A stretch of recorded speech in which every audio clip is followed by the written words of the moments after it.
পরম বৈষ্ণবের কৃপা যদি আমরা না পাই বাবা, তাহলে আমাদের পক্ষে, আমার পক্ষে ভগবানের গুণকীর্তন গাওয়া হয়তো সম্ভব হবে না।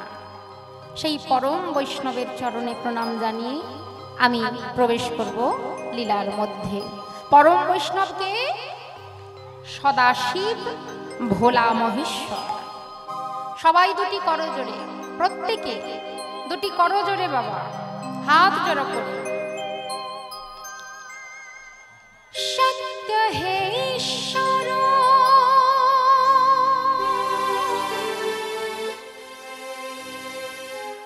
শিব হে জীবন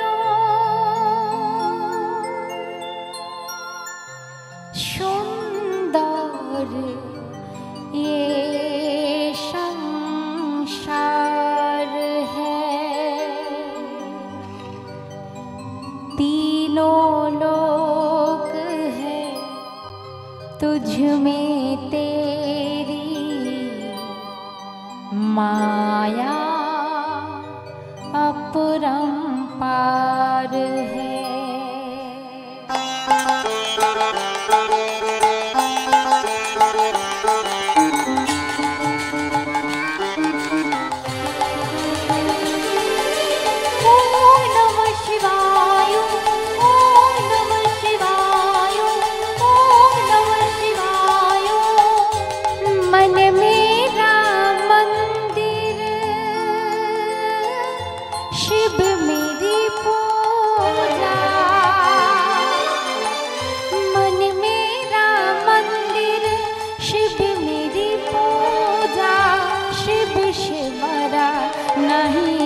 कोई दूजा बोले सत्यम शिवम, बोले तू सुंदरम, मन मेरे शिव की महिमा की गुण गाए जा।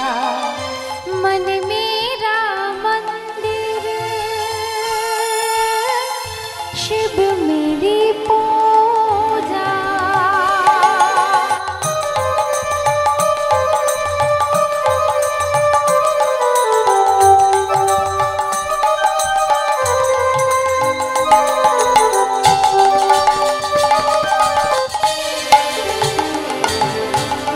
पार्वती जब सीता बनकर जय श्री राम की सम्मुख आई,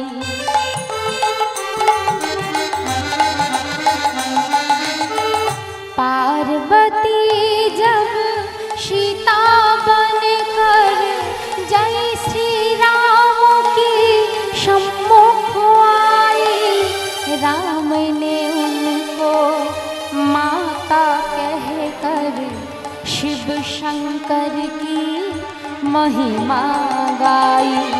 शिव भक्ति में सब कुछ सूझा, शिव भक्ति में सब कुछ सूझा, शिव से बड़ा नहीं कोई दूजा। बोल सत्यम शिवम, बोल तू सुंदरम, मन मेरे शिव की महिमा की गुण गाए जा। मन मेरा मंदिर शिव मेरी पूजा।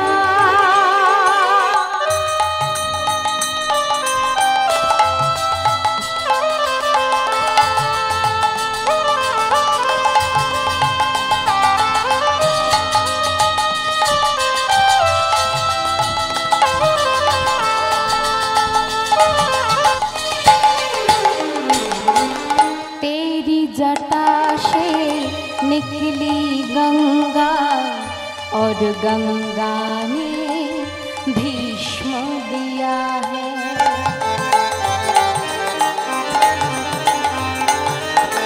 तेरी जटा से निकली गंगा और गंगा ने भीष्म दिया है।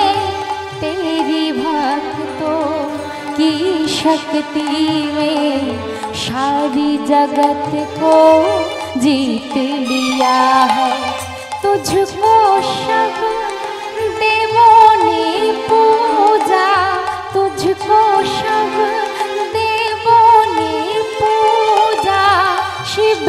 बरा नहीं कोई दूजा। बोल सत्यम शिवम बोल तू सुंदरम, मन मेरे शिव की महिमा की गुण गाए जा। मन मेरा मंदिर शिव मेरी पूजा। ओम नमः शिवाय ओम नमः शिवाय ओम नमः शिवाय ओम नमः शिवाय ओम नमः शिवाय ओम नमः शिवाय ओम नमः शिवाय ओम नमः शिवाय ओम नमः शिवाय ओम नमः शिवाय। সমবেত ভক্তমণ্ডলী এবং আমার ভক্তিমতী মায়েরা, আসুন পরম বৈষ্ণবের চরণ ধুলি মাথায় নিয়ে তার ভজন গেয়ে এইবার আমরা প্রবেশ করব মধুময় শ্রীধাম বৃন্দাবনে। আহা, মধুময় শ্রীধাম বৃন্দাবন, কথাটার মধ্যে কত প্রেম, কত সুখ, কত আনন্দ। মধুময় শ্রীধাম বৃন্দাবন। ও মাইরা, কীর্তন শুনতে বসে চঞ্চল হলে হবে না বাবা। কীর্তন শুনতে এসেছি মানে কীর্তনটা মন দিয়ে শুনতে হবে। ও মা, যারা বৃন্দাবনের ব্রজগোপী ছিল তারা কি করতো জানেন না? তারা কিভাবে ভগবানের চরণ লাভ করেছে জানেন? বৃন্দাবনের যত ব্রজগোপী তারা ভগবানকে বলতো দয়াময়, যা কিছু আমার, আমার দেহ প্রাণ মন জীবন যৌবন সব কিছু তোমার চরণে সঁপে দিলাম। বৃন্দাবনের যত ব্রজগোপী বাবা, তাদের সঙ্গে ভগবানের যে প্রেম, এমনি এমনি তারা ভগবানকে পায়নি মা। তাদের সব কিছু তারা ভগবানের চরণে সঁপে দিয়েছে। আসুন না, আমরাও সবাই একটু চেষ্টা করি। পারি বা না পারি সেটা তো পরের কথা বাবা, চেষ্টা করতে তো দোষ নাই। একটু চেষ্টা করে দেখি, সেই সব ব্রজগোপীদের আনুগত্য নিয়ে তাদের চরণকে স্মরণ করে আমরা যদি বৃন্দাবনে প্রবেশ করি, হয়তো তাদের কৃপায় গোবিন্দ কৃপাও হয়ে যেতে পারে। তাহলে বৃন্দাবনে তো যাব, সবাই মিলে একটু উলুধ্বনি শঙ্খধ্বনি হোক মাইরা। নিতাই গৌর প্রেমানন্দে হরি বল হরি বল হরি বল হরি বল হরি বল।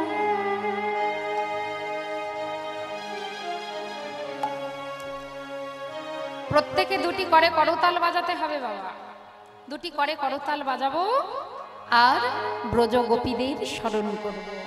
বন্দে নন্দন ব্রজ স্ত্রীনাম পাদরেণু অভীক্ষণা ইয়া সংহরি কথোত গীত প্রণতি ভুবনত্রয়।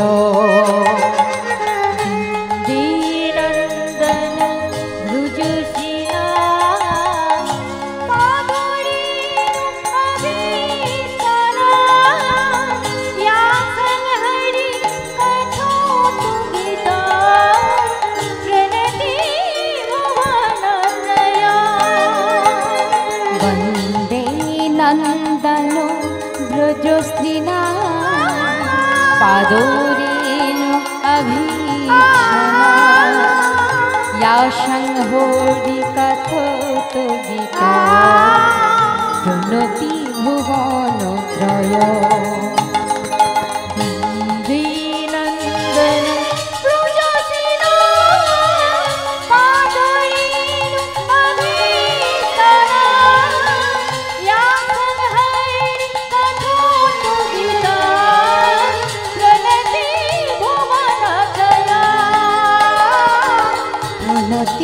ভুবনত্রয়।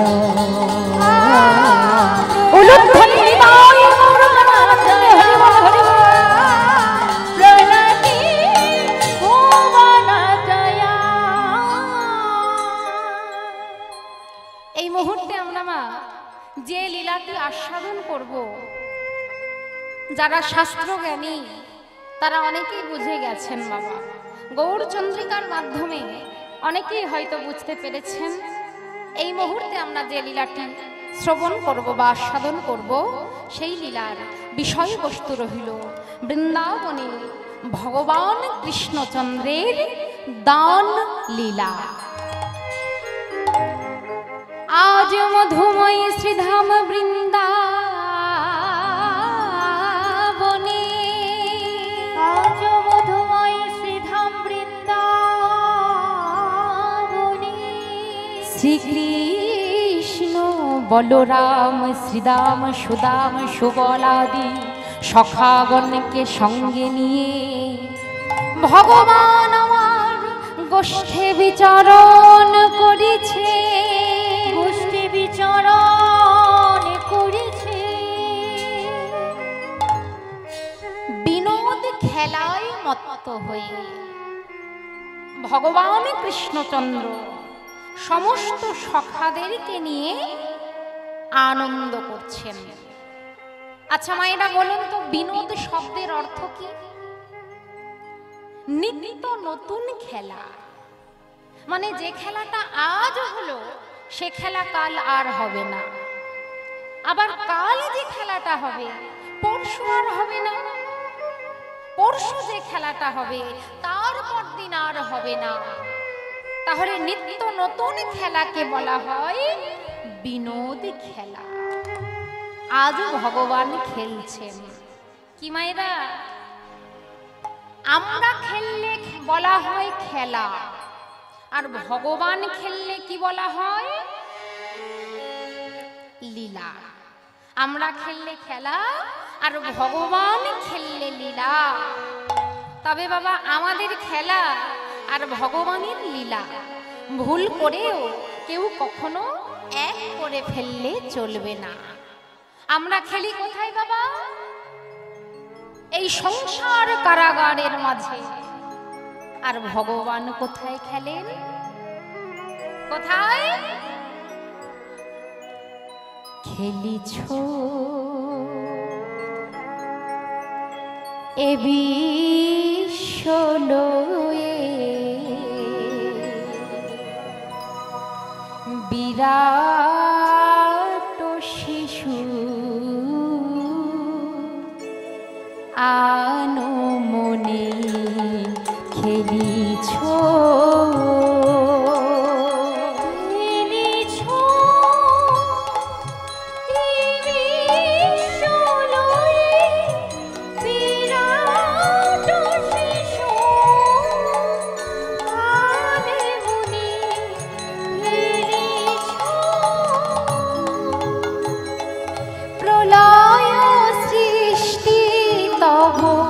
পুতুল খেলা নিরজনে প্রভু নিরজনে খেলিছ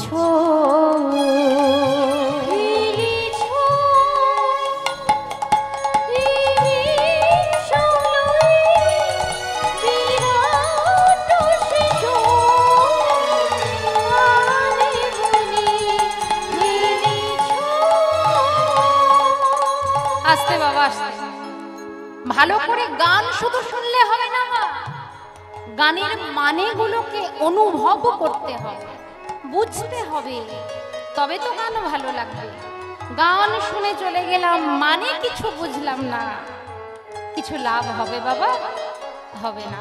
তাহলে মানেটাকে অনুভব করতে হবে। ভগবান খেলছেন, আমরাও খেলি, তবে আমরা শিশুরূপে, আর ভগবান খেলেন বিরাট শিশুরূপে।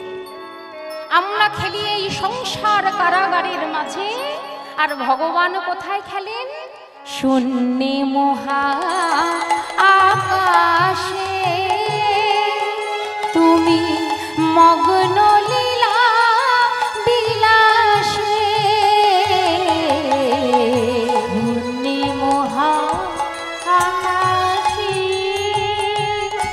তুমি মগ্ন লীলা বিলাসে। শূন্যে মহা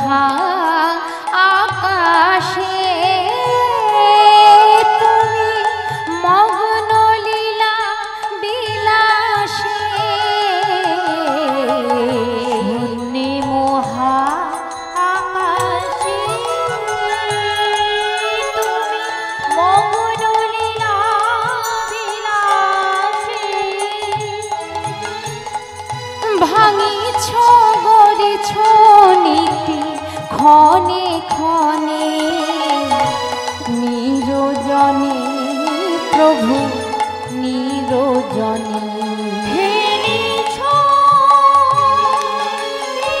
নিমিষলয়ে বিরাট শিশু আনে মনে ফেলিছ নিমিষলয়ে বিরাট শিশু আনে মনে ফেলিছ। তাহলে আমরাও খেলি আর ভগবানও খেলেন। ও মায়েরা, আমরা ছেলেবেলায় শিশুবেলায় কি করতাম না, মাটির পুতুল তৈরি করে খেলতাম। কি মা আপনারা খেলেছেন তো? খেলেছেন তো মা? মাটির পুতুল তৈরি করতাম, তাকে মনের মতো করে সাজাতাম, শাড়ি পরাতাম, গয়না পরাতাম, খোঁপা বেঁধে দিতাম, একটা বর পুতুল তৈরি করতাম, তাদের বিবাহ দিতাম, সংসার পাততাম। আবার সারাদিন খেলার শেষে যখন বেলা অবসান হতো, সে মাটির পুতুল কোথায় রইল ভেঙে পড়ে আমাদের আর খোঁজ থাকতো না। কিমা তাই না? ঠিক তেমনি ভগবানও খেলেন। তবে বাবা, আমরা যেমন মাটির পুতুল তৈরি করে খেলি, ভগবানও তেমন আমাদের মতো রক্ত মাংসের পুতুল তৈরি করে খেলেন। আমাদের মতো রক্ত মাংসের পুতুল তৈরি করেন। যখন ইচ্ছা হয় তৈরি করেন, আবার যখন ইচ্ছা হয় ভেঙে কোথায় ভাসিয়ে নিয়ে যায়। শুধু কি তাই বাবা? আচ্ছা বাবা, আপনারা বলুন তো, ছেলেবেলায় আপনারা ঘুড়ি উড়িয়েছেন? ঘুড়ি ঘুড়ি উড়িয়েছেন তো? কি বাবা, ছেলেবেলায় ঘুড়ি উড়িয়েছেন, আবার লাটিমও ঘুরিয়েছেন। লাটিম বাবা দেখবেন সুতো দিয়ে প্যাঁচ দিয়ে মাটিতে ছেড়ে দেওয়া হয়, বনবন বনবন করে ঘুরতে ঘুরতে ঘুরতে ঘুরতে যখন তার গতিটা কমে আসে, আপনা থেকেই মাটিতে পড়ে যায়। ঠিক তেমনই মা, ভগবানও লাটিম ঘুরিয়েছেন। তবে ভগবান যে লাটিমটা একবার ঘুরিয়েছেন জন্ম জন্মান্তর ধরে, সেই লাটিম আজও ঘুরে চলেছে। আর বাবা, ভগবান যে ঘুড়িটা একবার উড়িয়েছেন জন্ম জন্মান্তর ধরে, সেই ঘুড়ি আজও উড়ে চলেছে। তারা কারা? তারকার বিশ্বসী খেলে না তব, হে উদাসী পড়িয়া আছে রাঙা পায়ের কাছে, রাশি রাশি তারকার বিশ্বসী খেলে না তব, হে উদাসী পড়িয়া আছে রাঙা পায়ের কাছে, রাশি রাশি।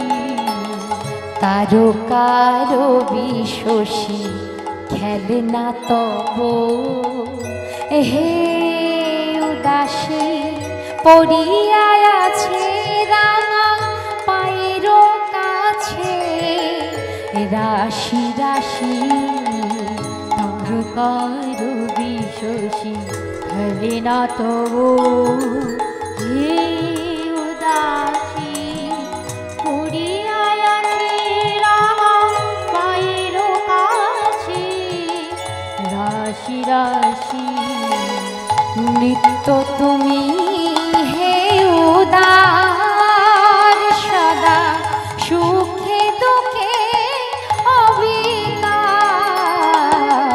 নিত্য তুমি হে উদার, সদা সুখে দুঃখে অবিকার। নিত্য তুমি হে উদার,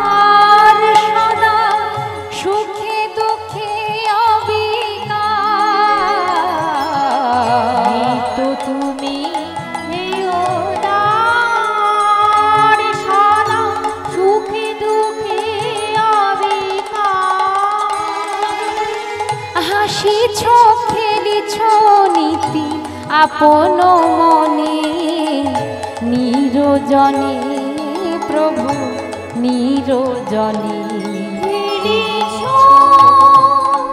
নিতাই গৌর প্রেমানন্দে হরি বল হরি বল।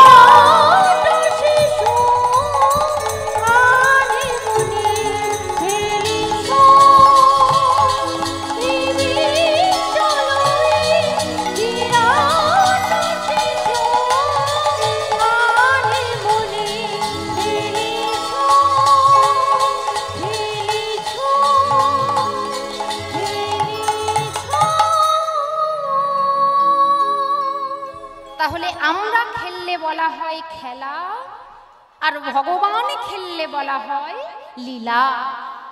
আজও ভগবান খেলছেন, বিনোদ খেলায় মত্ত হয়েছেন। এমন সময় হঠাৎ সমস্ত সখাগণের মধ্যমণি হয়ে কৃষ্ণ সমস্ত সখাগণকে ডেকে বলছে, আরে ও শ্রীরাম, ও সুবল, আরে ও মধুমঙ্গল, আর খেলা ভালো লাগছে না কেন কানাই? এখনই তোর খেলা ভালো লাগছে না কেন? বলে সে আর তোকে কি বলবো সখা, সেই কোন সকালে খেলতে এসেছি, কোন প্রভাতকালে খেলতে এসেছি, আর খেলা ভালো লাগছে না। আমি অতিশয় পরিশ্রান্ত হয়েছি, আমি ক্লান্ত হয়েছি, তাই আজকে আমি আর খেলবো না। আমার পাশে দাঁড়িয়েছিল দাদা বলরাম। বলাই দাদা মনে মনে চিন্তা করছে, এ তো ভালো কথা নয়, যে ভাই কানাই আমার কালী ও নাগের মতো বিষধর সর্পকে দমন করলো, যুদ্ধ করলো কালী ও নাগের সঙ্গে, এতটুকু যার যে ক্লান্ত হলো না, পরিশ্রান্ত হলো না, যে ভাই আমার শিশুকালে পুতনাকে বধ করলো, ক্লান্ত হলো না, পরিশ্রান্ত হলো না, যে ভাই আমার অকাসুর অকাসুর তাদের মতো অসুরদের বধ করে ক্লান্ত হলো না, সেই ভাই কিনা এতটুকু খেলা খেলেই ক্লান্ত হয়ে গেল? না, নিশ্চয়ই এর পিছনে কিছু কারণ আছে, কিন্তু কারণটা তো আমাকে বলছে না। হয়তো আমি বড় বলে আমার কাছে বলতে লজ্জা করছে। একটা কাজ করি, আমিও ভাইকে বলি, ভাইয়ের সঙ্গ দিই যে আমিও আর খেলতে পারছি না, আমারও আর খেলা ভালো লাগছে না। তাই তাড়াতাড়ি বলাই কৃষ্ণকে ডেকে বলছে, ভাই কানাই, আরে শোন শোন শোন, আজকে তোরও ভালো লাগছে না আর আমারও খেলতে ভালো লাগছে না, চল ভাই ওই ভান্ডির তরুর তলে আমরা দুটি ভাই গিয়ে একটু বিশ্রাম করি। আর দেরি না করে রাম কানাই দুটি ভাই কদম্ব তরু তলে শীতল ছায়ায় গিয়ে বসে বিশ্রাম নিচ্ছে। কেমন ভাবে গো?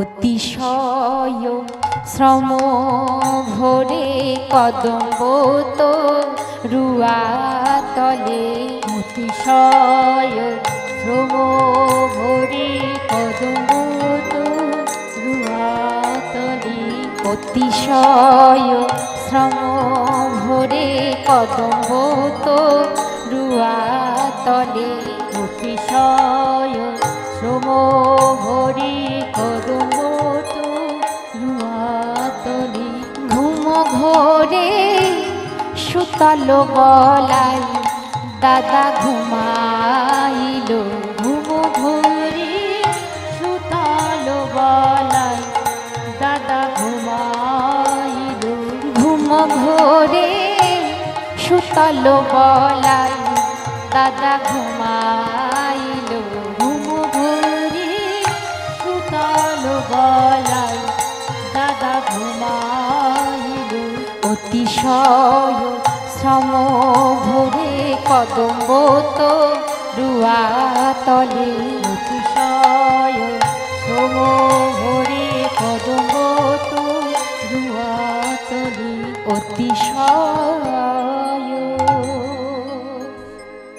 অতিশয় পরিশ্রান্ত হয়ে কৃষ্ণ বলরাম দুটি ভাই ভান্ডির তরুর তলে শীতল ছায়ায় বসে বিশ্রাম নিচ্ছে। আহা, ওমা একটু ভালো করে লক্ষ্য করুন, কৃষ্ণের গায়ের রং কেমন? শ্যামবর্ণ। আর বলরামের গায়ের রং কেমন? ফর্সা, পরিষ্কার। তাহলে একজন সাদা আর একজন কালো, দুই ভাই পাশাপাশি বসে বিশ্রাম নিচ্ছে। এমন সময় হঠাৎ বলাই দাদা চিন্তা করছে, আহা, আমি যদি জেগে থাকি আমার ভাইয়ের তো সুখ হবে না। আমার ভাইয়ের সুখই হলো আমার সুখ।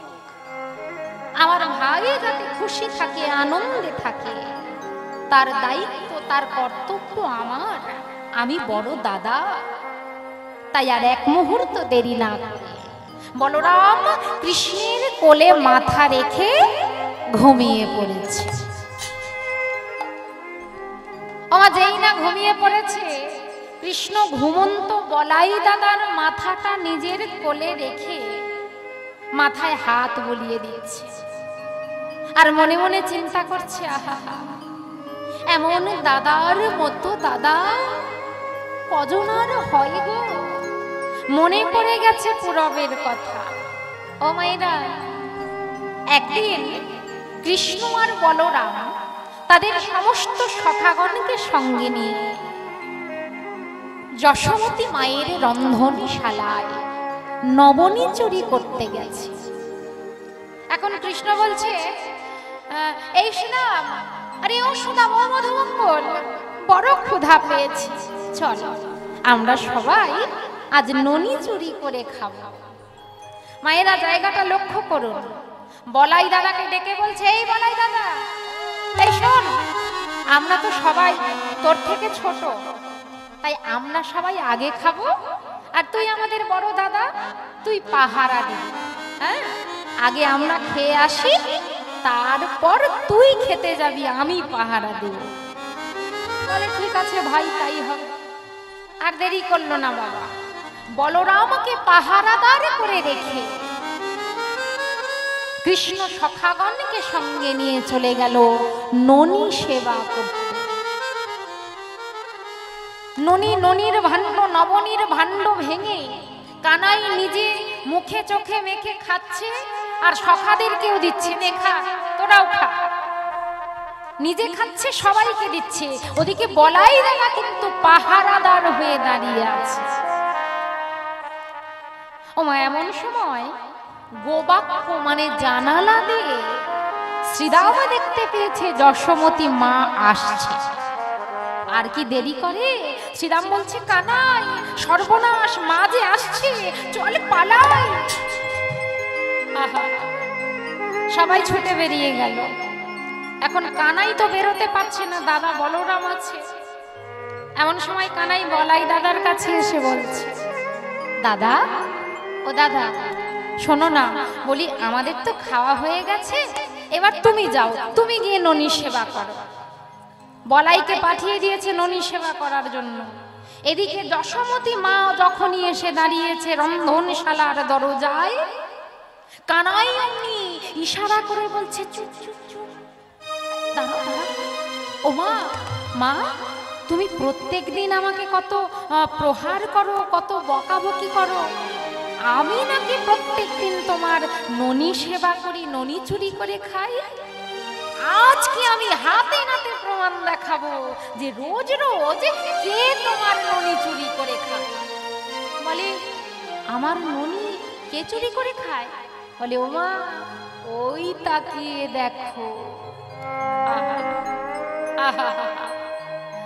জায়গাটা লক্ষ্য করুন বাবা।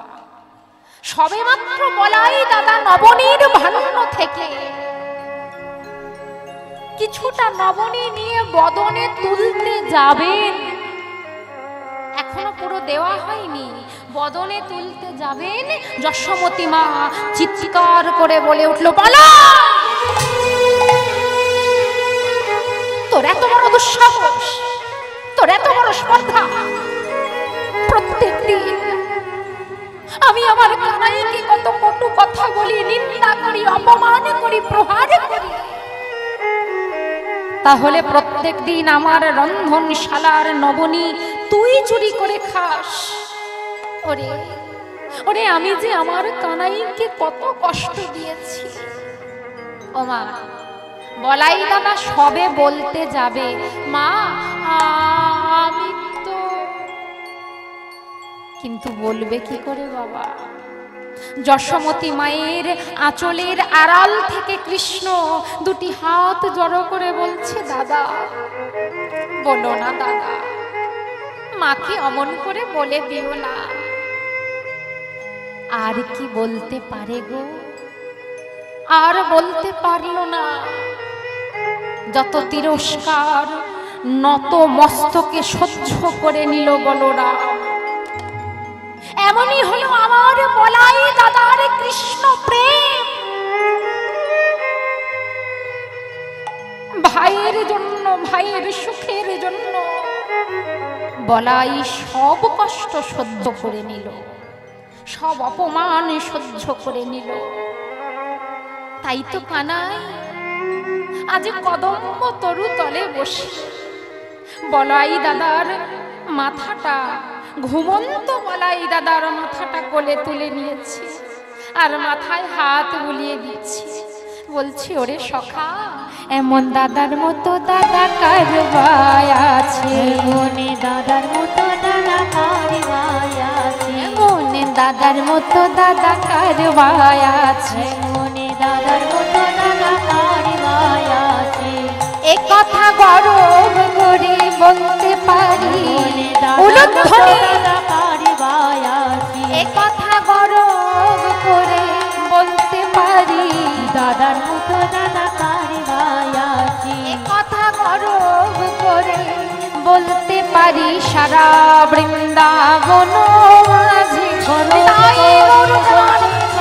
সারা বৃন্দাবন মাঝে গর্ব করে বলতে পারি, সারা বৃন্দাবন মাঝে দাদার মতো দাদা কার ভাই আছে, দাদার মতো দাদা কার ভাই আছে। এমন দাদার মতো দাদা কজন আর হয় রে? সুবল বলছে, এই কানাই, কানাই দেখ দেখ, তোর দাদা বুঝি ঘুমিয়ে পড়েছে। আর দেরি করিস না, চল এবার তোর মনোবাসনা পূর্ণ করবি, চল। আহা, আমার কানাই মনে মনে চিন্তা করছে, দাদা সত্যি ঘুমিয়েছে তো? দাদা ঘুমালো নাকি একবার দেখতে হবে না? ঘুমালো নাকি ঘুমানোর ছল করে পড়ে আছে? ও মাইরা, ঘুমন্ত দাদার মাথাটা নিয়ে কানাই নাড়া দিচ্ছে, দাদা, ও দাদা, দাদা ঘুমালে নাকি? দাদা, ও দাদা, দাদা ঘুমালে নাকি? আচ্ছা মায়েরা বলুন তো, যে জেগে ঘুমায় তার ঘুম কি কেউ ভাঙাতে পারে? যে জেগে ঘুমায় তার ঘুম কেউ ভাঙাতে পারে না। যে সত্যিকারের ঘুমায় তাকে গিয়ে ডাকলাম, মা, ঘুমাচ্ছে, সাড়া দিল না। ও মা, সাড়া দিল না। ও মা, কি হচ্ছে, কি হচ্ছে? ও তুমি? আর বলো না, এই একটু ঘুমিয়ে পড়েছিলাম গো। কি মা, তাই না? যে জেগে ঘুমায় তার কিন্তু ঘুম ভাঙানো যাবে না। যে সত্যিকারের ঘুমায় তার ঘুমও ভাঙানো যায়। বলাই দাদা ঘুমানোর ছল করে পড়ে রইল। কানাই ভাবলো বুঝি দাদা ঘুমিয়ে পড়েছে, তাই ঘুমন্ত দাদার মাথাটা আস্তে করে গাছের শিকড় বা মূলের উপরে রেখে দিয়ে সখা সুবলের হাত ধরে চলে যাচ্ছে দূরে। আর দূরে গিয়ে সুবলের কণ্ঠটা জড়িয়ে ধরে বলছে, এই সুবল, সুবল, একটা কথা বলি ভাই, আমার কথা শোন। আনহি ছল করি সুবলের করে ধরি, আনহি ছল করি সুবলের করে ধরি, আনহি ছল করি সুবলের করে ধরি।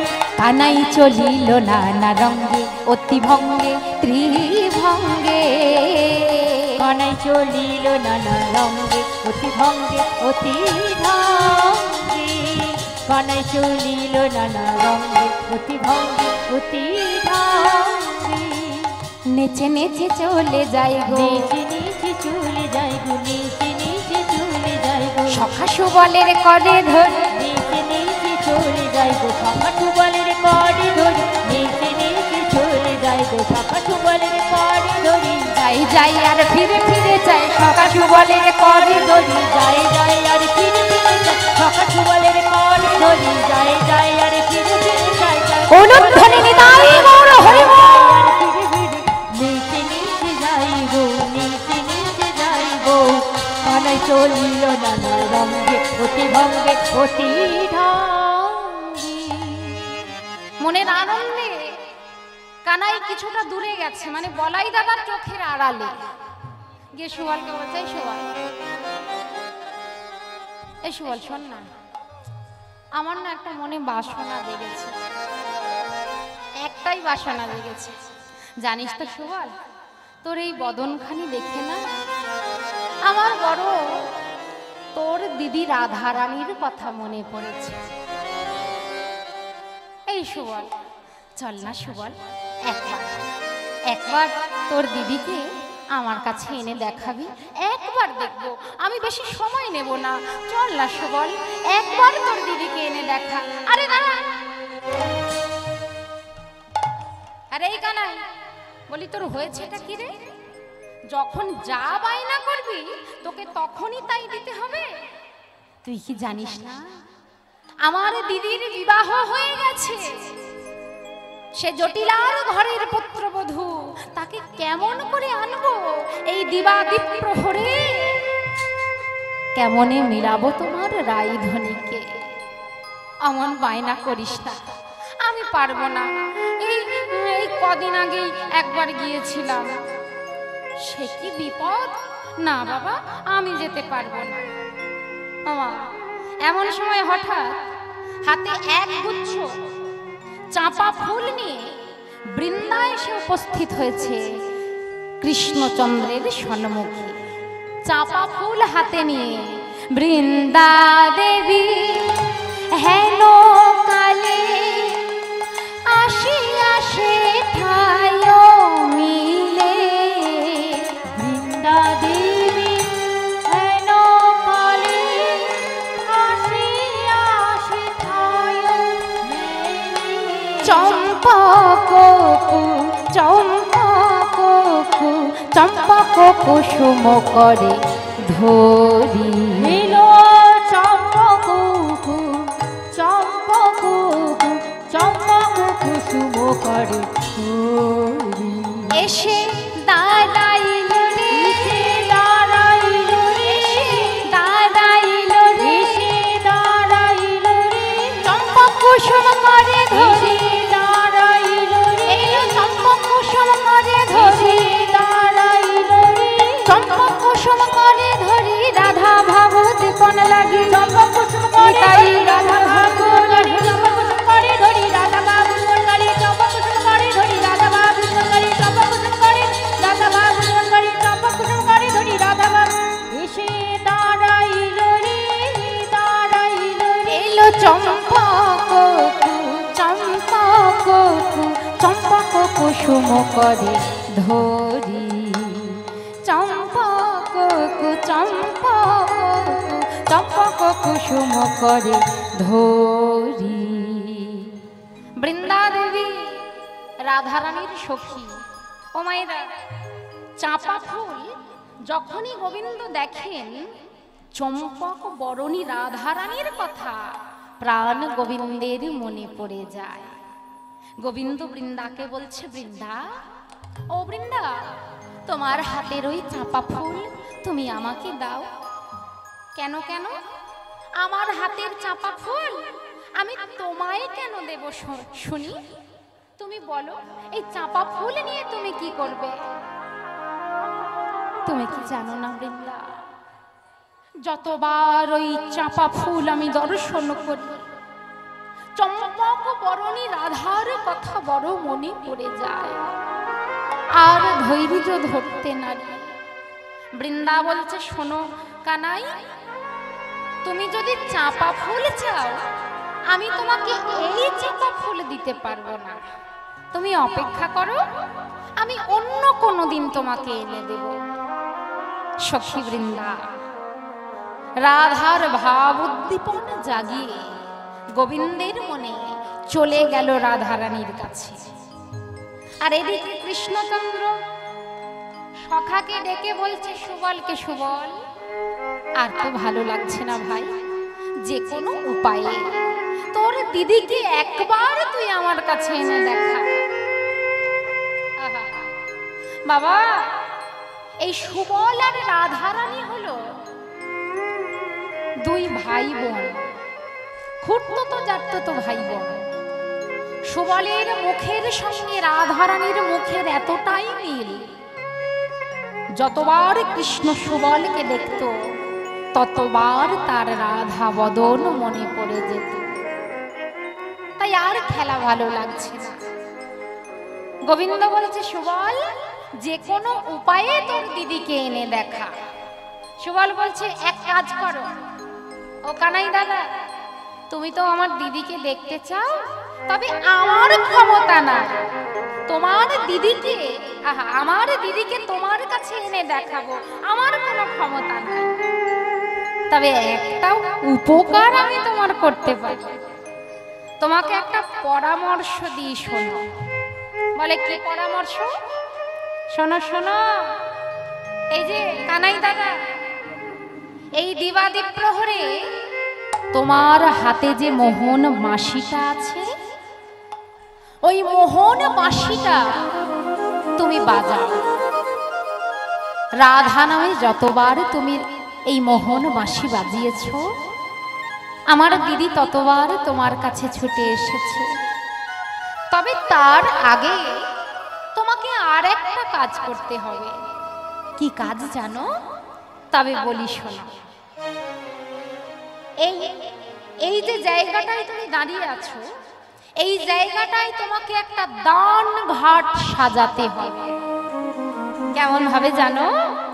তবে বলি শোনো কানাই।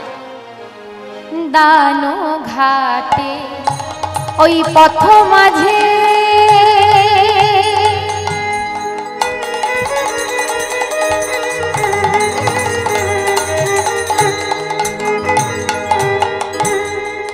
কপট দানির সাজে,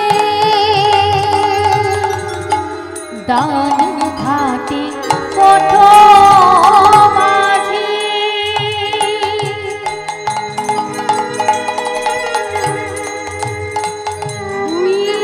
কপট দানির সাজে তরু তালে বৈষয় কানাই, তরু তলে বৈষয় কানাই, তরু তলে বৈষয় কানাই। দান ঘাটে পথ মাঝে কপট দানির সাজে।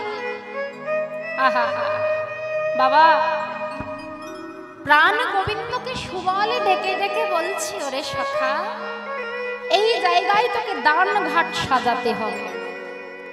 বলে, হ্যাঁ রে ও সুবল, দান ঘাট সাজাতে হলে যা কিছু প্রয়োজন তা তো আমার কাছে নাই। কি কি প্রয়োজন?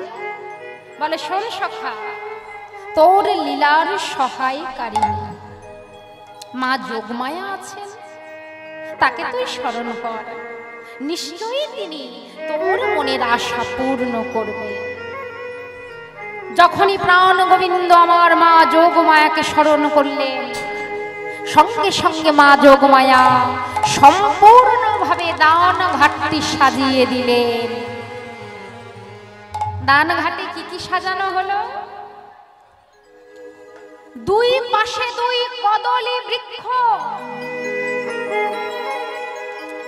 মাঝখানে একটি মঙ্গল ঘর, তাহার উপর আম্রপল্লবের উপর সিন্দুরের বিন্দু, আর ঘটের গায়ে সিঁদুর দিয়ে স্বস্তিক চিহ্ন আঁকা নিতাই গৌর হরি বল হরি বল হরি বল হরি বল। দান ঘাট সাজানো হলো। কানাই বলছে এত আয়োজন যার জন্য করা। কিরে সখী, আহা রাধে রাধে, কিরে সখা, যার জন্য দান ঘাট সাজালাম আমার প্রেমময়ী জানবে কি করে যে আমি এখানে দান ঘাট সাজিয়ে বসে আছি? ও সখী, ও সখী, বলি অত গল্প কিসের গো? হাসি তো আর ধরে না দেখছি। হরি বল হরি বল। তা দান ঘাট সাজানো হয়েছে তোমাদের রাইধনী জানে তো? জানে না, তাকে জানাতে হবে। মথুরার এই পথ ধরে যখন গোয়ালিনীরা বিকিকিনি করতে যাবে সেই সময় তাদের সঙ্গে আসবে রাধারানী, দেখতে পাবে দানঘাট আর তার মাঝে দাঁড়িয়ে আছে গোবিন্দ, তখন তাদের মিলন হবে। কিন্তু জানবে কি করে? সঙ্গে সঙ্গে সুবল বলে উঠল, কানাই তোর ওই মোহন বাঁশি তুই এইবার রাধা নামে বাজিয়ে দে। সঙ্গে সঙ্গে রাধা নামে বেজে উঠল সেই মোহন বাঁশি। শব্দ ব্রহ্মময় বেণু, শব্দ ব্রহ্মময় বেণু বাদয়ন্তী মুখাম্বুজে তস্মেনো নিনাদস্য ত্রয়ীমূর্তিমহী গতি ত্রয়ীমূর্তি গতি সংকেত করিয়া তাতে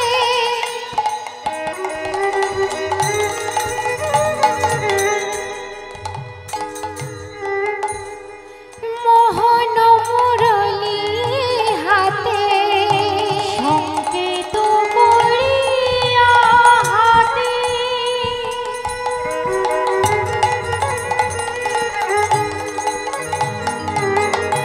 মোহন মুরলী হাতে আধারে মৃদু মৃদু বায়,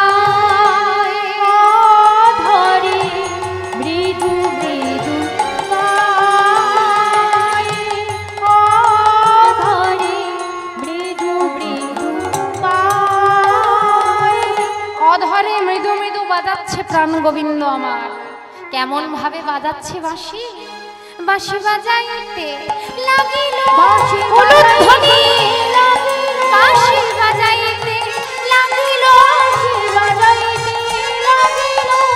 কালো শশী হাসি হাসি বাঁশি বাজাইতে লাগিল, কালো শশী হাসি হাসি বাঁশি বাজাইতে লাগিল, কালো শশী হাসি হাসি বাঁশি রাধে শ্রী রাধে বলে নিতাই গৌর হরি বল হরি রাধে শ্রী রাধে বলে কালো শশী হাসি হাসি জয় রাধে শ্রী রাধে বলে কালো শশী হাসি হাসি বাজাইতে লাগিল, বাজাইতে লাগিল, আধারে মৃদু মৃদু বায়, আধারে মৃদু মৃদু বায়।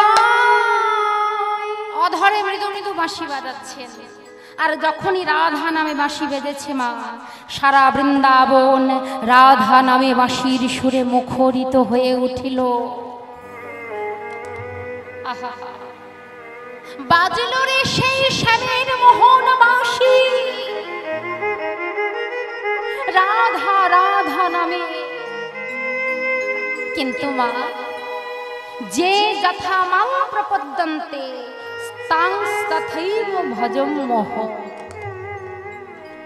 যে যে রূপে ভগবানকে, যেমন রূপে ভগবানকে চায় ভক্তি করে, সেই রূপেই কিন্তু ভগবান তার কাছে ধরা দেয়। বাজলো বাঁশি রাধা নামে, কিন্তু যার যেমন কান সে তেমন শোনে। কে কেমন শুনলো জানেন? মা যশোদা। যেই না রাধা নামে বাঁশি বাজলো, মা যশোদা শুনতে পেল কি, ওই বুঝি আমার গোপাল মা মা বলে আমাকে ডাকছে।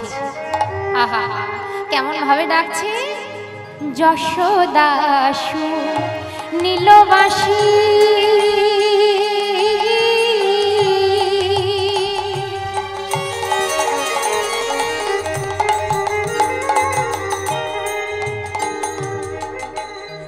দে ননি দে ননি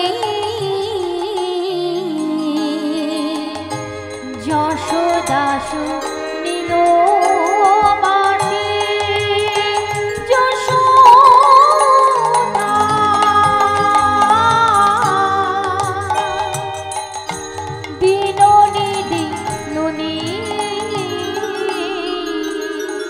বলে মাগো আমায় ননি দাও মা, মাগো আমায় ননি দাও মা, বলে মাগো আমায় ননি দাও মা, মাগো আমায় ননি দাও মা।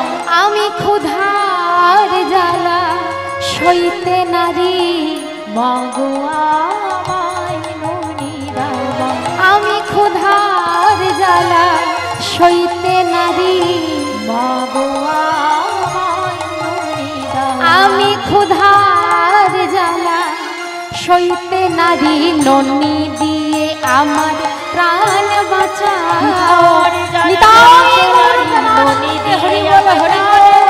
ক্ষুধার জ্বালা সইতে নারী, ননি দিয়ে আমায় প্রাণ বাঁচাও। ক্ষুধার জ্বালা সইতে নারী, ননি দিয়ে আমায় প্রাণ, বলি মাগো আমায় ননি দাও মা, মাগো আমায় ননি দাও মা।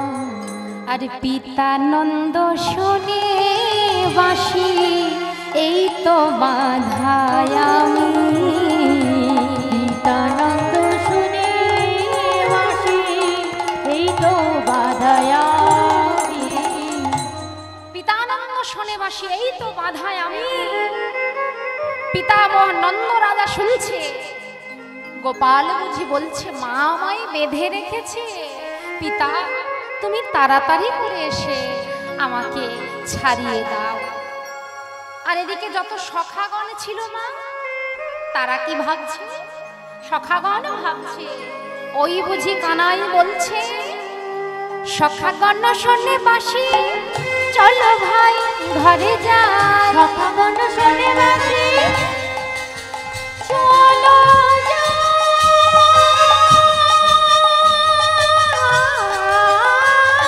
উলুধ্বনি নিতাই গৌর প্রেমানন্দে হরি বল হরি বল।